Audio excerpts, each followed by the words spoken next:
Welcome to Real People, Real Stories podcast. I'm Rena, your host, and today I'm presenting you another real life story. My guest is Vanita Prisha Daryanani. Vanita's life has taken her across continents and cultures. She grew up in Taiwan as an Indian girl trying to find her place in a society where she often felt like she didn't fully belong. Later, she moved to Australia to university, studied physiotherapy, and at 22 got married and relocated to Ghana, where she became a mother and eventually started her own business. In this episode, we talk about Vanita's life story and the choices that shaped her path. Hello, Vanita. Hi, Rena. Thank you so much for having me on the show. Well, I'm very excited hearing your story. So let's start then.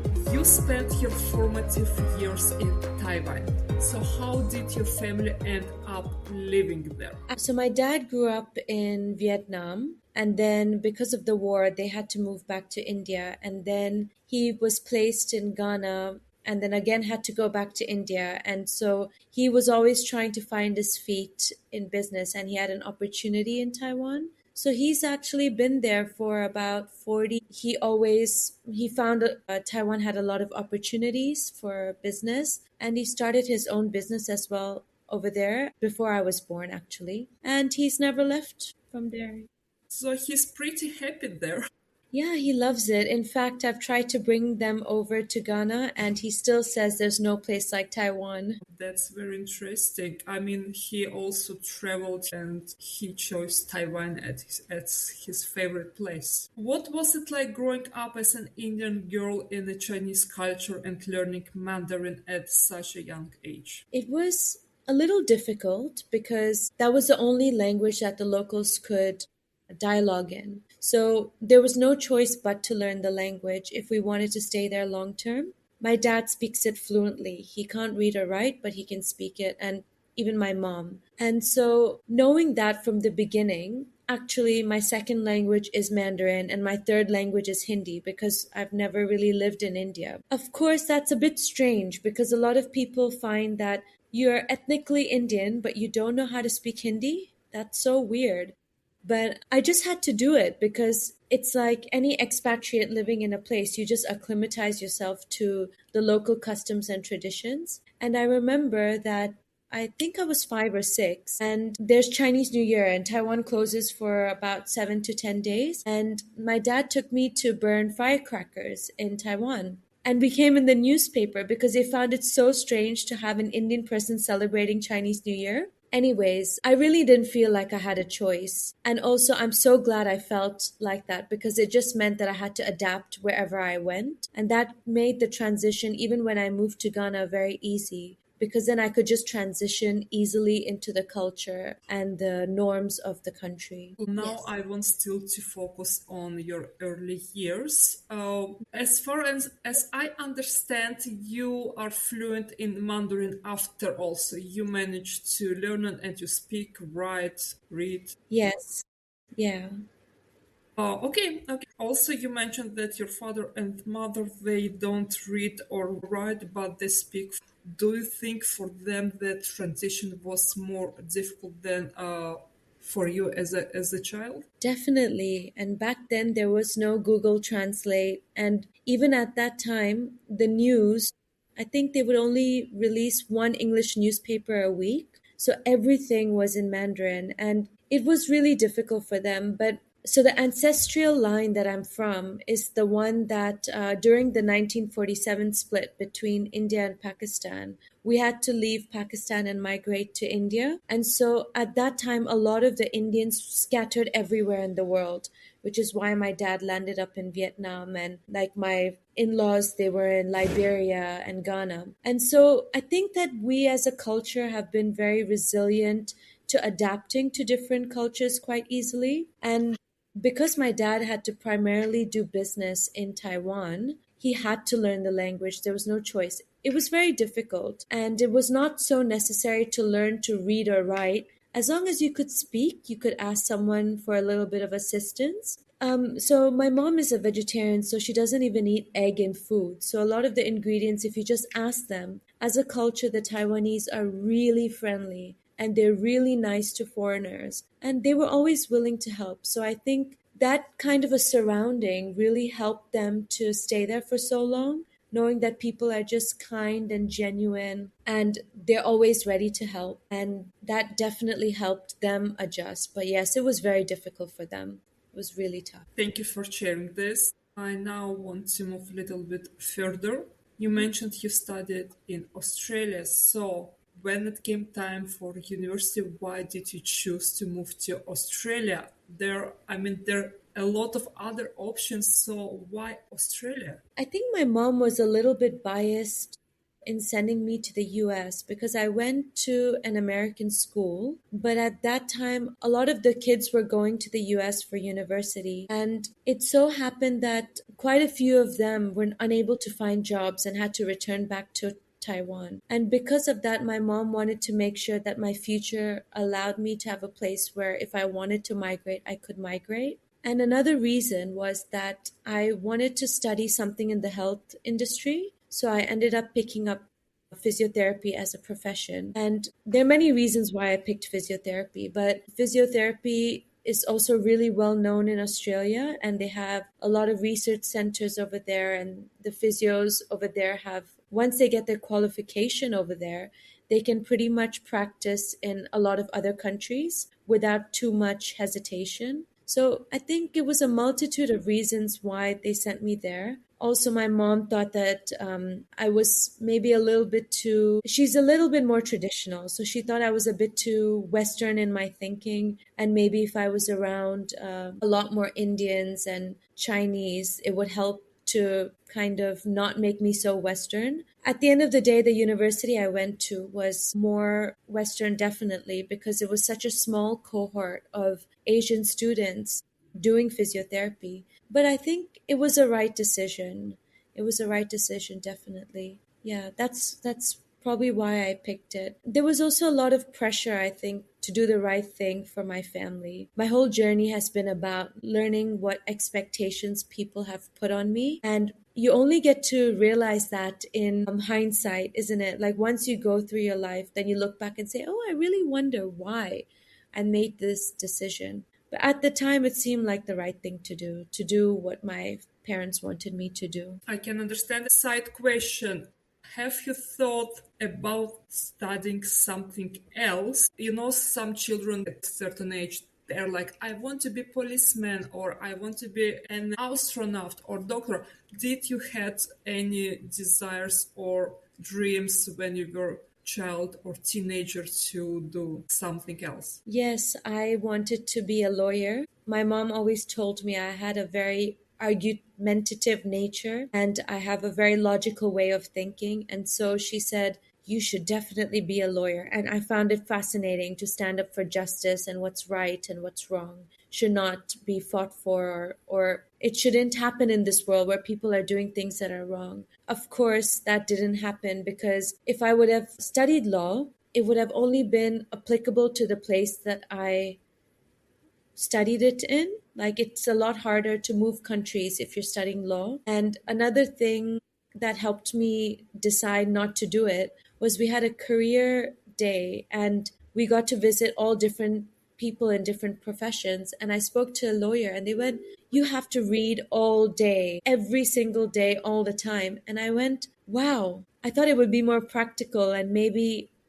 I don't know if I'm capable of doing that. But fast forward it, I definitely am on a journey of always wanting to learn. So even though I did physiotherapy, I continued learning and I have now got my life coaching. And, anyways, I do believe that learning is a lifelong journey. And so, even though I didn't have my childhood dream come true, I never gave up on what I really love to do. Sounds Yeah. very interesting and amazing. Let's switch to other part of your life. At 22, you got married and moved to Ghana. How did Yes. that move happen? Because Ghana is really far away from Taiwan and Australia. Yes, it's really far. It takes about 24 hours to get to both of those places from where I am. It was Wow. pre-programmed. Yeah, it's really far and it was pre-programmed in me actually from a very young age that because of the cultural expectations that I would need to settle down quite quickly after I graduated. So when I met my husband on a trip, I I fell in love with him, and it just so happened that my parents said, okay, this long distance thing is not going to work for too long, so you have to decide. And luckily, he was also at a phase in his life where he had moved back from university and he was already ready and open to getting married. And so it worked out that the timing was sort of right for us. Possibly, I think I was a bit too young to get married at 22. I think that you don't even really know who you are at 22, in the sense that you're not even allowed to, like, your premium when you drive is much higher until the age of 25. It means that your brain isn't fully developed until you're 25. Having that expectation of a girl should get married at a younger age was quite unrealistic. But of course, I wanted to do the right thing. And I knew I was in a situation where I wouldn't be able to do long distance and go on these private holidays with my boyfriend at the time. So I just had to make the commitment and go for it. And you did the right choice from what I understand, right? Yes, I'm happily married now 13 years. I've been really lucky in the sense that we've grown together, and that's maybe a benefit of when you get married younger because you can grow together. But of course, at that age, you don't really know who you are and what you stand for and what your boundaries are and what you'll accept and what you'll not accept. Like, you don't really know who you are. And so I've had to do that discovery of who I really am while I've been in a relationship. So there's a little bit more understanding then from my partner, from my husband. I don't know how it's like anyways to meet someone who's got married much older, but I see it also works. I think when the timing is right, it's just right. That's definitely true. There people are getting married at different stages in life, and Yeah. some are getting married very young and stay together for the rest of the life. Some are finding their partner at later stage in life. But anyway, let's Yeah. talk about your life. Yeah. Yes, I'm curious because you lived in Taiwan, then you studied in Australia. You meet your husband, and you told so your purpose of studying physiotherapy was partially that you could use this certification also in other countries if you would like to migrate and live somewhere else. So the question is why you decided to move to Ghana and, for example, not to Taiwan or stay in Australia or choose some other random or not so random third country that is not common for you or for your husband. What the reason that you went to Ghana and not the opposite? Well, I already knew that whoever I would meet in my life, I would move with them. Because at that time, it was very difficult, especially in our culture, to get someone to move for the girl. Like, the girl is always expected to move for the boy. And my husband was living in Ghana at that time. He's a third generation here. And honestly, I came and visited it before I decided to settle down here. And it's just such a wonderful place. The people are so nice. They're so happy. They're so accepting and they're so kind. And it's like you can live a very comfortable, friendly, safe life here. And also, my dad used to live in Ghana and he really wanted me to settle down here. And so it just happened that this dream that he had came true. Although I never knew about it, he never told me you have to settle in Ghana. But I remember when I told him, oh, I've met a guy, he's from Ghana, he went, when you were born, I told your mother that this girl, she will live in Africa, especially Ghana, because such a nice place. So I did think, like, you've gone to an American school, you've gone to Australian university, it's one of the best universities for physiotherapy. And then what is the impact that you're going to have with your degree and your education if you move to Ghana? Like, I was very hesitant and reluctant because of that, because I worked really hard in school and at university. But luckily, it's such an accepting place that they just allowed me to come in and work. It was not easy for me to find a job in the beginning. And really, I think it's a must visit for whoever has a chance of coming to Africa. It's probably one of the nicest places in my opinion. But yes, definitely. And now in hindsight, I would have probably gotten a better job in Australia, more chances to move up the ladder, more opportunities to learn and grow over there. Because now, if I want to learn, I have to travel outside. And there's a lot of lack of opportunities here as well. But of course, like I said, culturally, I really didn't have a choice. I had to move where my husband was, you know? You mentioned it earlier, yes, and also your father predicted that you will live in Ghana. Yeah, and I see that Ghana has some nice beaches, so people can use it for vacation if somebody is interested. You told that Ghana is very welcoming country, everybody is so nice. So did you had any cultural adjustments when you moved there? Yes, I think that when you go to a place for a holiday, it's really different to when you live there. When I had to come and live here, and especially because when I got married, I stayed a year with my mother-in-law and my father-in-law to acclimatize myself to the environment and to learn how things are. And then I realized that, okay, not everything is as it seems. And here there's something that we say Ghana Standard Time. So if someone says they're going to meet you at 11, they may end up meeting you at 1 o'clock and you'll just be waiting there because I had a very Western way of looking at time. And here things just run late and meetings run late and people are always late. They just say they're coming. So it was very frustrating initially for me because I couldn't learn the language and I couldn't know how to relate to people. Like, if you give them logical understanding and reasoning of why they need to come on time, they don't understand that type of communication. Not everybody, but I'm talking about especially the people who are coming to assist in your house and those kind of things. So it was definitely really difficult. It took me about, I'll say, 3 to 4 years to find my feet and to learn about the culture and how you have to greet people from left to right and that they're so jokey. Sometimes they may say something, it may offend you or you may offend them and they'll just laugh about it and that's normal. And after that though, it was really okay, the adjustment. Yeah. What about the language? What the main language there in Ghana? So the main language is Tree, and we're very lucky because there's two religions here. It's Christianity and Islam. And so a lot of them have learned English through like Bible phrases.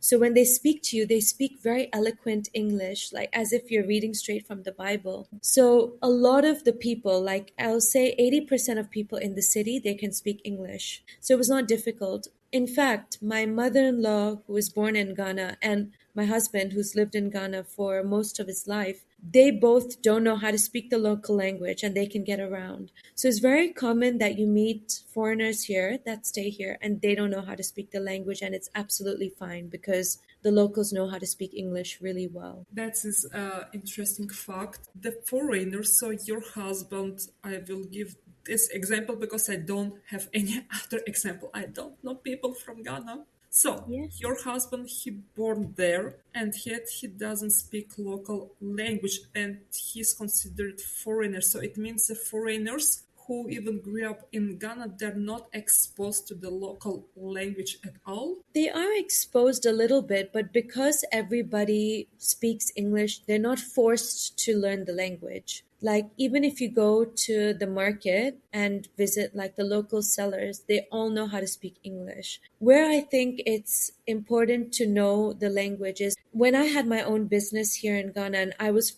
visiting the local markets quite regularly, they have a lot more affinity to you if you can speak the local language. Like, they just think it's a big bonus and then they relate more to you. So he never had to learn it. My mother-in-law never had to learn it, but I'm not sure how exposed they were to the people that couldn't speak it. But I think when you put yourself in a situation where you're constantly visiting the local markets, like I was doing, then you have to learn a little bit just so that they can get along with you. Like, it's much nicer if the person you're conversing with knows the same language as you. you just feel like you're one and the same. So it's a strange place actually, because even in India, they like it if you know the local language and you can speak to them. But here it's a little bit different. Yes, it's definitely very different to the rest of the world, I feel. And this is very different from Taiwan because you mentioned earlier in our conversation that as a young girl you had to learn Mandarin. And without this language, it was difficult to come around. Even your parents, they had to learn it. And in Ghana, it came out you don't need to learn the local language, English is enough. Yeah, it was a big paradox actually. I was very keen to learn it in the beginning, and I just realized that, wow, there's so many people who are born and raised here who don't know it. And so maybe I don't need to work so hard to learn this right now and just focus on adjusting to the environment. You know, they sometimes don't have light or water, and that's maybe more of a different type of adjustment than what I'm used to. So yes, I spent a lot more time focusing on those bigger adjustments than just the language. I do understand. I have one last question. You mentioned you had business in Ghana. So what kind of business and what inspired you to take that step? And a bit sneak peek, you already closed the business as far as I understand, yeah? So we're speaking about the past experience of opening it and running it, right? Yes.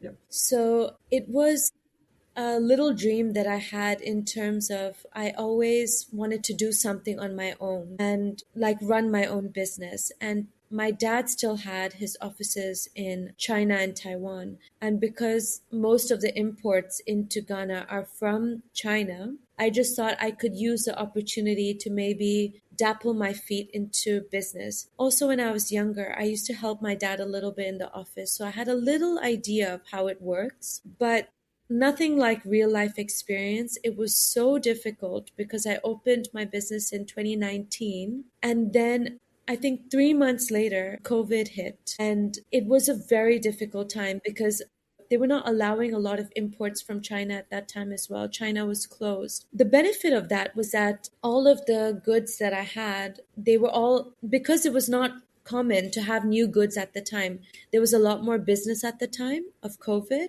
But fast forward, I realized that there's still a lot of things that I would not be able to do there on my own. Even though I had local staff and I had only local staff, I was still considered a foreigner in terms of the business that I ran. And so the political situation was such that the foreign companies had a little bit more they didn't have so much leeway as other businesses. So at the end of it, I was not really making anything. And it was just too much hard work to try to keep it up and running and keep investing. And so I had to cut the tie. But it was really difficult, definitely. I think it's very brave for someone to open up a business in a place where they don't really know much about the system, especially because things are not very black and white here. But at the same time, I wish I had the knowledge of how that would go or the right kind of information. Because it's not like Australia where you just open up the computer and then you type in,